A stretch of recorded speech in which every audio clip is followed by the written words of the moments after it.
का नमूना करके दिखलाया।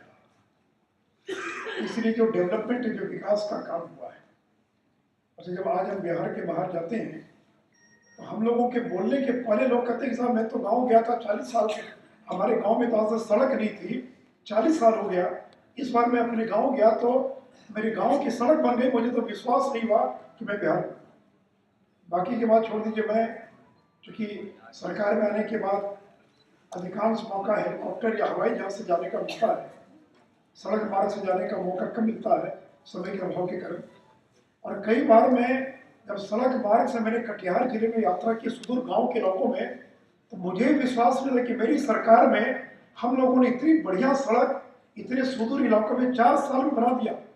यानी आदमी को अपने काम पर खुद विश्वास नहीं हो रहा है कि थोड़े से प्रयास से इतना चमत्कार, इतना परिवर्तन, इतना बदलाव आ सकता है। तो ये जो विकास है। और चौथी और अंतिम बात, इंक्लूसिव पॉलिटिक्स, समावेशी राजनीति। समावेशी राजनीति का मतलब है समाज के सभी वर्गों को लेकर चलने वाली राजनीति। नहीं तो जिन लोगों ने वोट दिया उनकी राजनीति करेंगे, बाकी की राजनीति नहीं करेंगे। जिन लोगों ने वोट दिया उनके लिए काम करेंगे, बाकी के लिए काम नहीं करेंगे क्योंकि बाकी ने वोट नहीं दिया। चुनाव जीतने के लिए 25-30 वोट भी आ गया 100 में तो भी आप चुनाव जीत सकते हैं, क्योंकि 70 वोटों का बंटवारा हो गया तो चुनाव जीत सकता है। एक वर्ग, दो जातियां, 3 जातियों का भी समर्थन मिल गया तो कोई चुनाव जीत सकता है। लेकिन जो इंक्लूसिव पॉलिटिक्स, तो राज्य समाज के सभी वर्गों को लेकर चलने का प्रयास, कोई वर्ग अपने आप को उपेक्षित न महसूस करे। जो कहते हैं कि कोई लेफ्ट आउट महसूस न करे कि मुझे छोड़ दिया गया, मुझे वंचित कर दिया गया। किसी वर्ग में यह एहसास होना, ये सरकार हमारी जाति, हमारी बिरादरी को छोड़कर बाकी लोगों के लिए काम कर रही है।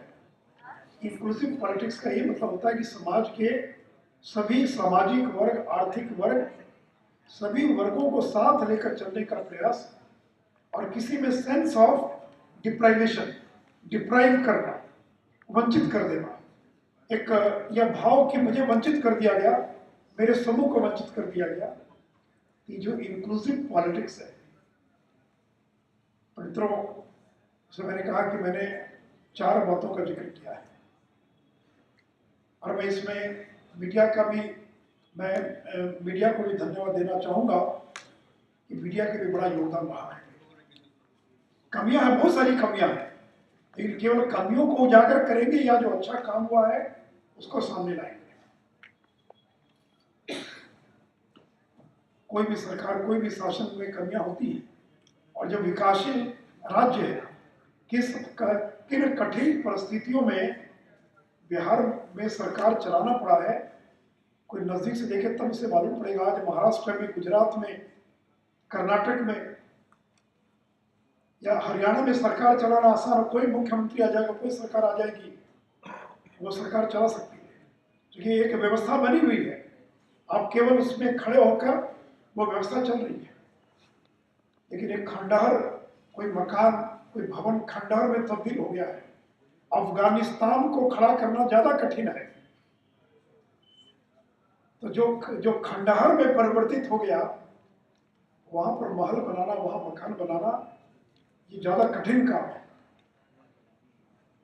और इसलिए मीडिया की भी एक इसमें बड़ी भूमिका रही है।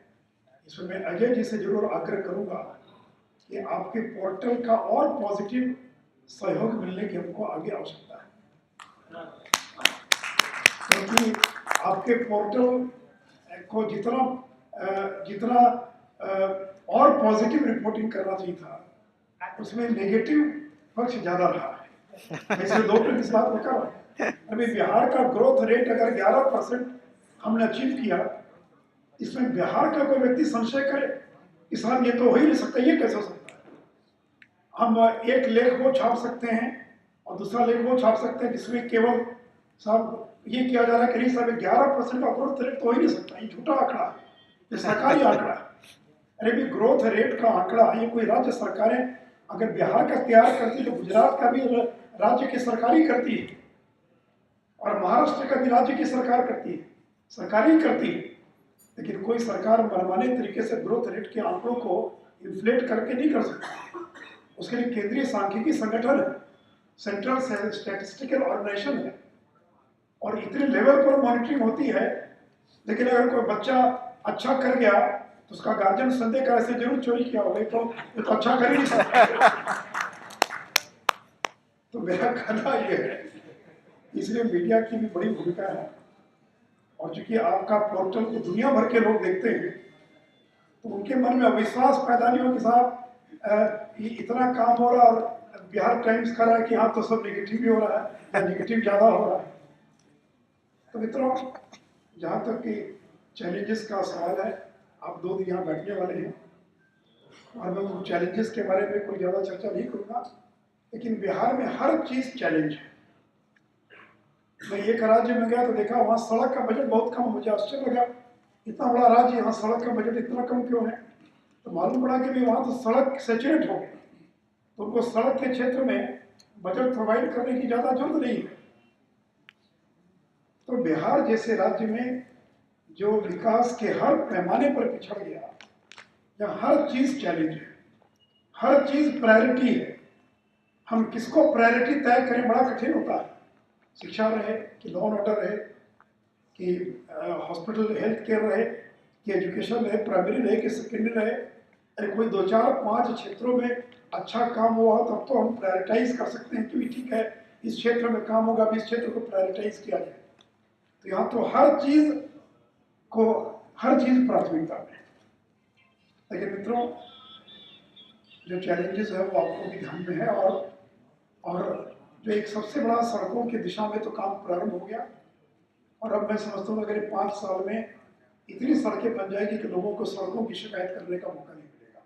लेकिन ऊर्जा का क्षेत्र एक बड़ा क्षेत्र है, जो बिजली का क्षेत्र है, यह एक बड़ी चुनौती है, क्योंकि ऊर्जा के अंदर गेस्टेशन पीरियड बहुत लंबा होता है।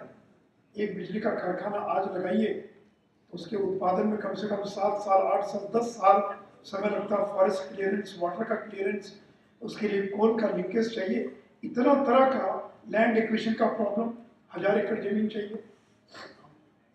यह एक चुनौती है, लेकिन हम उसके प्रति हमसे वाकिफ हैं, और उसकी दिशा में भी काफ़ी काम हुआ है, और सब चीज़ें ठीक दिशा में चली और सभी लोगों का सहयोग मिला, तो ऊर्जा के क्षेत्र में भी और बिहार आत्मनिर्भर हो जाएगा।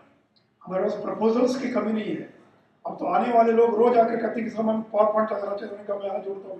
जितने आ गए प्रपोजल उनको मैच्योर होने दीजिए। अगर आप लगाना चाहते हैं तो कोल का लिंकेज लेकर आइए, अगर आपके पास कोल का लिंकेज है तब तो बात कीजिए। ये तो पावर प्लांट हमारे पास 19 प्रस्ताव तो केवल निजी क्षेत्र के आए, और सरकार ने जो हमारा कांटी बरौनी, जो 2 सबसे पुरानी हमारी इकाई थी, उन दोनों पुरानी यूनिट्स को रिनोवेट करके मॉडर्नाइज और उसका रिनोवेशन का काम चल रहा है, और वहीं पर 500 मेगावाट की नई इकाई लगाने का भी काम प्रारंभ हो गया कांटी और बरौनी की अगल बगल। तो मैं इस समय में इसके बारे में विस्तार से बताने का, लेकिन हम लोगों ने हाइड्रो थर्मल और जो इसका चैलेंज है पावर सेक्टर का, उसमें केवल एक ही बात केंद्र की सरकार से मैं आग्रह करूंगा कि झारखंड बनने के बाद कोयला हमारे पास नहीं है, हमको कोयला चाहिए। अगर कोयला नहीं मिलेगा तो फिर हम ऊर्जा के